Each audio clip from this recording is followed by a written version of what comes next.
ආයුබෝවන්.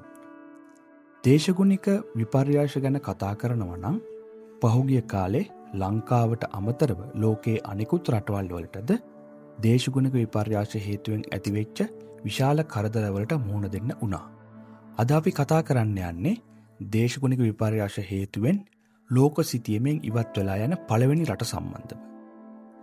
දේශගුණික විපර්යාස හේතුවෙන් තුවාලු රාජ්‍ය නිල වශයෙන් අහිමි වී ඇති බව පැවසේ. විශේෂඥයන් පවසන පරිදි අනෙකුත් රටවල්ද ඉක්මන්ම මෙම ඉරණමට මුහුණ දෙනු ඇත. පැසිෆික් රාජ්‍යයේ පිහිටි තුවාලු දූපත් සමූහය 2050 වන විට සම්පූර්ණයෙන්ම මුහුදට යටවනු ඇති ඇතැක් දේශගුණික අනාවැකි පළ කෙරේ. මේ හේතුවෙන් එරට භෞතික දූපත් වලින් ජනතාව සම්පූර්ණයෙන්ම ඉවත් කිරීමට සිදුවන බැවින් තුවාලු රාජ්‍ය පැවැත්ම පිළිබඳව බරපතල අර්බුදයකට මුහුණ දී සිටී.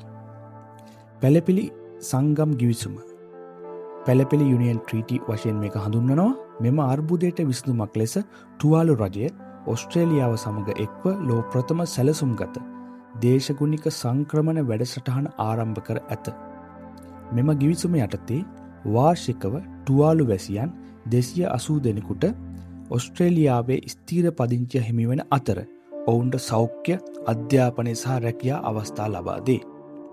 මෙම තත්ත්වයේ බරපතලකම පෙන්නුම් කරමින් පසුගිය ජූලි මාසයේදී පළමු දේශගුණික වීසා ක්ලයිමේට් වීසා වශයෙන් මේක හඳුන්වනවා බලපත්‍ර 280ක් සඳහා අයදුම්පත් 8750කට වඩා ලැබී තිබුණි. සිය සෛරීභාවය රැක ගැනීම සඳහා තුවාලු රජය විප්ලවීය පියවරක් ගනිමින් සිටී.